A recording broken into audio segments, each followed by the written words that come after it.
Congressman Paul, you voted against the war. Why are all your fellow Republicans up here wrong? That's a very good question, and you might ask the question, why are 70% of the American people now wanting us out of there, and why did the Republicans do so poorly last year? So I would suggest that we should look at foreign policy.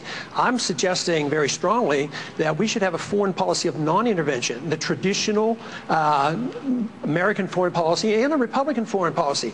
Throughout the 20th century, the Republican Party benefited from a non-interventionist foreign policy. Think of how Eisenhower came in to stop the Korean War. Think of how Nixon was elected to stop the mess in Vietnam. How did we win the election in the year 2000? We talked about a humble foreign policy, no nation building, don't police the world. That is a conservative, it's a Republican, it's a pro-American, it follows the Founding Fathers, and besides, it follows the Constitution. I tried very hard to solve this problem before we went to war by saying, declare war if you want to go to war, fight it and win it, but don't get into it for political reasons or to enforce UN resolutions or pretend the Iraqis were a national threat to us. It's time. Let me ask you a question regarding immigration. One of our prize guests here today, Governor Schwarzenegger, looking this man in the eye, answer this question. I'm going to go down the line, starting with Governor Romney. Should we change our Constitution, which we believe is divinely inspired, to allow men like Mel Martinez, the chairman of your party, born in Cuba, great patriot senator from Florida, and Arnold Schwarzenegger to stand here some night? Congressman. I'm a no, because I am a strong supporter of the original intent. Oh, God. Okay. Congressman Paul, Pete from Rochester Hills, Michigan, wants to ask you this. If you were president, would you work to phase out the IRS? Immediately. That's what they call a softball. And you can only do that if you change our ideas about what the role of government ought to be. If you think the government has to take care of us from cradle to grave, and if you think our government should police the world and spend hundreds of billions of dollars on a foreign policy that we cannot manage, you can't get rid of the IRS. But if you want to lower taxes, and if you want the government to quit printing the money to come up with shortfall and cause all the inflation, you have to change policy. Dr. Paul, how do you reconcile this moral leadership kind of role of conservatism with the very libertarian strain of conservatism, the Barry Goldwater conservatism that you represent? How do you put together what he just said with what you believe in a unified national purpose? Well, you do it by an understanding what the goal of government ought to be. If the goal of government is to be the policeman of the world, you lose liberty. And if the goal is to promote liberty, you can unify all segments. The freedom message brings us together. It doesn't divide us.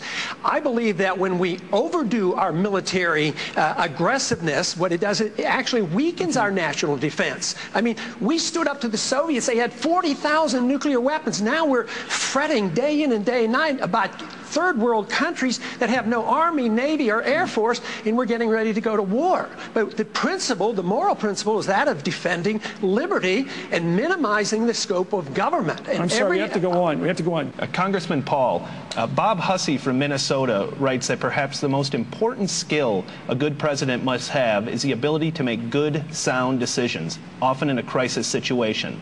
Please cite an example when you had to make a decision in crisis. I wonder if he's referring to a political decision like running for office or something like that. I guess in medicine I made a lot of critical decisions. I mean, you're called upon all the time to make critical life-saving decisions. But I can't think of any one particular event where I made a critical decision that affected a lot of other people. But I think all our decisions we make in politics are critical. My major decision, political decision, which was a constitutional decision, was to urge for 5 years that this country not go to war in Iraq. We have to go down the line again. It's always fun to ask these questions down the line. We have Mrs. Reagan here. The camera will not focus on her, but I will tell you it will now focus on you. Mrs. Reagan wants to expand federal funding of embryonic stem cell research. Will that progress under your administration? Dr. Paul, yes or no on federal funding? Programs like this are not authorized under the Constitution. The trouble with this, issues like this is in Washington we either prohibit it or subsidize it. Right. And the market should deal with it and the states should deal with it. Okay. That's a no. Okay, let's start with an enjoyable down the line, okay? Here, here. I want each candidate to mention a tax he'd like to cut in addition to the Bush tax cuts, keeping them in effect? Well, in my first week, I already got rid of the income tax. So my second week, I would get rid of the inflation tax. It's a tax that nobody talks about. We live way beyond our means with a foreign policy we can't afford and an entitlement system that we have encouraged. We print money for it, the value of the money goes down, and poor people pay higher prices. That is a tax. It's a transfer of wealth from the poor and the middle class to Wall Street. Wall Street's doing quite well, but the inflation tax is eating away at the middle class of this country. We need to get rid of the inflation tax with sound money. Congressman Paul, Carrie from Connecticut asks, do you trust the mainstream media? Some of them, but I trust the internet a lot more, and I trust the freedom of expression, and that's why we should never interfere with the internet. That's why I have never voted to regulate the internet, even when there's the temptation to put bad things on the internet. Regulation of bad and good on the internet should be done differently. But no, there's every reason to believe that we have enough freedom in this country to have freedom of expression, and that's what is important. And whether or not we trust the mainstream or not, I think you pick and choose. There's some friends and some aren't so friendly. Thank you, Doctor. It's time.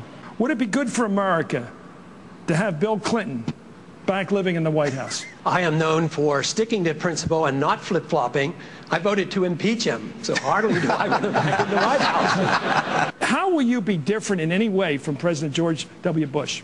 I certainly would continue on my earlier theme that foreign policy needs to be changed. Mr. Republican Robert Taft, we have a statue of him in Washington. He advocated the same foreign policy that I advocate. I would work very hard to protect the privacy of American citizens, being very, very cautious about warrantless searches, and I would guarantee that I would never abuse habeas corpus.